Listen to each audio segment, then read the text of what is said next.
Hello everyone.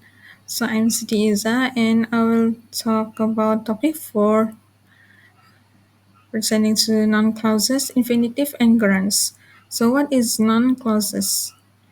Non-clauses is a group of words that consist of subject and verbs to form sentences or any part of sentences. So I will show you the simplest example.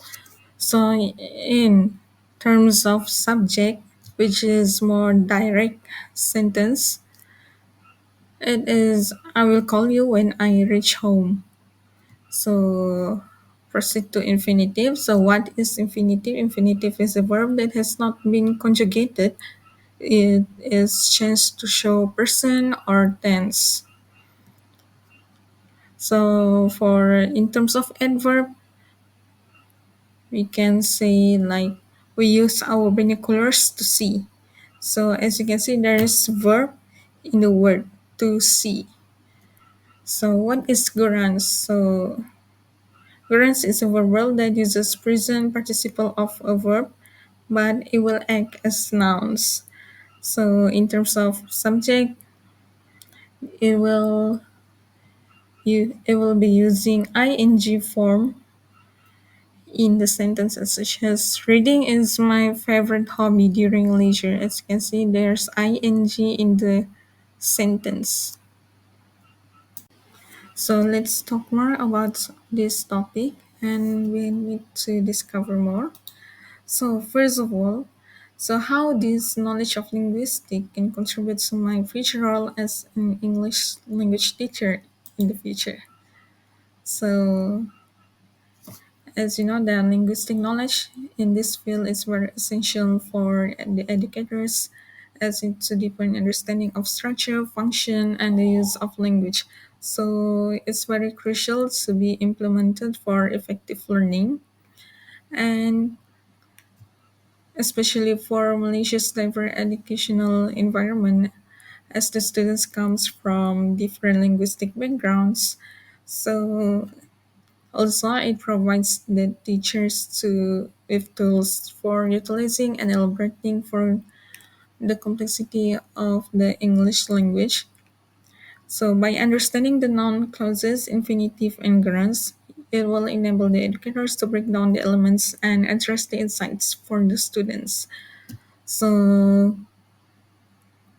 slowly it will increase the effectiveness of the teaching of grammar that enable the students to understand of the rules and could apply them efficiently in their writing and speaking. And the understanding of the linguistic is broadly used in Malaysian education, so it will become second language in your daily communication. So the educators could provide the knowledge of syntax and morphology to correct the common mistakes and misunderstandings. So for instance, like most of Malaysian students barely speak and write down correctly due to various native languages appearing in the community.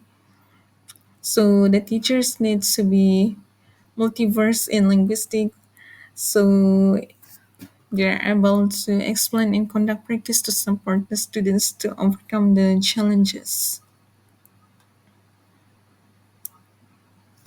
So let's consider a school in Malaysia where the students are learning how to use nonsense club.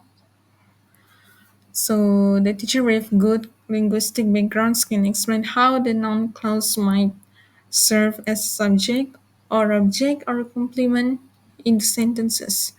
So they can use the example like what you said really shocked me or I don't know when he will arrive, for example, to assist students grasp how these clauses fit into various sentences patterns. So it not only simplifies the idea but also helps the students to improve their general language proficiency.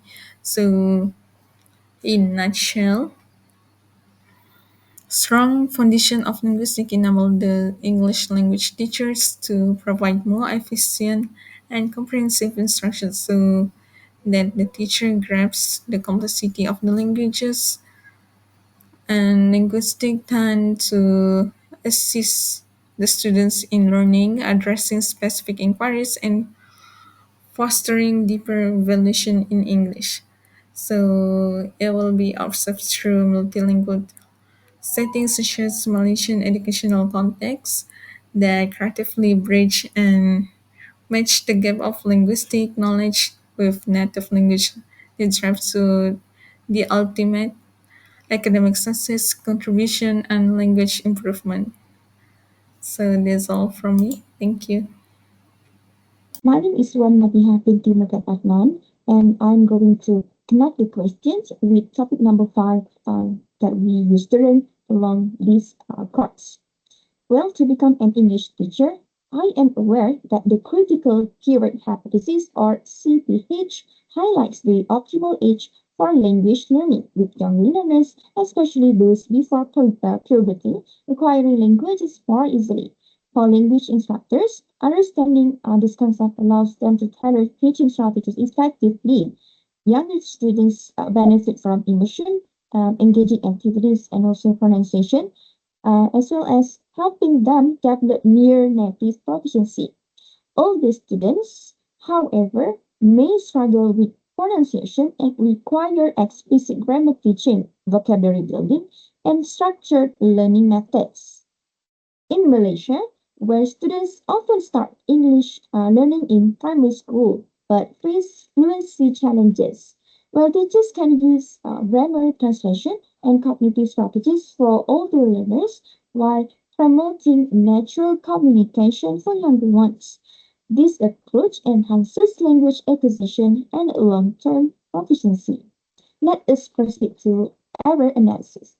Well, linguistic knowledge plays a crucial role in enhancing the effectiveness of English language teaching. By understanding areas like phonetics, syntax, semantics, and language acquisition, teachers can systematically analyze students' errors. Error analysis allows educators to identify whether mistakes stem from first language interference, developmental stages, or learning strategies. For instance, many Malaysian students struggle with subject-verb agreement, or we used to call SVA, due to differences between English and Malay grammar. A linguistic informed teacher can address this by comparing sentence structures in both languages, making grammar easier to grasp. By linguistic expertise that used to say it helps to create more clear and effective lesson plans and also lead to better language learning outcomes. Good morning, afternoon, or evening, everyone. My name is Abigail Lee, and today I'll be presenting on how knowledge of linguistics, particularly second language acquisition or SLA theories, contributes to the role of an English teacher. So we will explore key SLA theories and their practical applications in the classroom. As English teachers, understanding SLA theories is crucial because they explain how students learn a second language. With this knowledge, we can apply effective teaching strategies instead of using a one size fits all approach. For example, young learners may benefit more from repetition and rewards, while older students may prefer problem solving and discussion based learning. SLA theories also help us adapt lessons to students of different backgrounds and proficiency levels, ensuring that each learner progresses effectively. Let's look at some key SLA theories. First, behaviorism, which suggests that language learning happens through repetition and reinforcement. For example, students can practice vocabulary with flashcards, and teachers can reward correct answers with praise. Cognitive theory, on the other hand, views learning as an active process. This means students should analyze and apply language rules rather than just memorizing them. Now, Vygotsky's social cultural theory highlights the importance of interaction, especially through the zone of proximal development, where students learn best with some support. This is why group work and teacher guidance is so effective. Moving on, Krashen's input hypothesis emphasizes that learners acquire language best when exposed to slightly more advanced input, also known as I plus 1. For example, graded readers help students progress gradually without overwhelming them. His effective filter hypothesis also stresses that anxiety can block learning. A relaxed environment like discussion based activities encourages students to use English confidently. Finally, we have the interlanguage theory, which explains that errors are part of the learning process.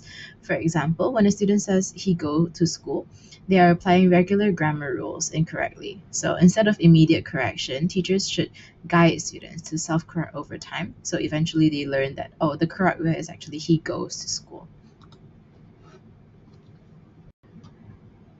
So, how can we apply these theories in the classroom? First, we can use positive feedback to reinforce learning. Simple praise like great job using the past tense can help students feel more encouraged.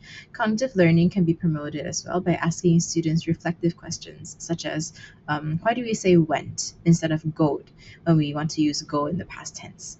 To implement social cultural theory, teachers should use group work and scaffolding. Activities like peer discussions or role playing, this can make learning more interactive for students. Krashen's input hypothesis, on the other hand, tells us that real world exposure is key. So, incorporating books, videos, songs, movies, even, can help students acquire language naturally. Creating a supportive classroom environment by using games and collaborative tasks can also help to reduce stress and increase motivation, which aligns with the effective filter hypothesis. And lastly, when correcting mistakes, when telling students that they did something wrong, we use recasting. For example, if a student says she don't like apples, and instead of saying that's wrong, we use the correct sentence. We model it to them, saying, "Oh, she doesn't like apples." This encourages self-correction and even makes students feel more confident. In summary, SLA theories provide valuable insights into language learning. By combining reinforcement, interaction, and meaningful input, we can help students acquire English more effectively. Most importantly, though, fostering a supportive and engaging classroom environment supports students and helps them feel more confident in using language. Thank you for your attention. That's all from me.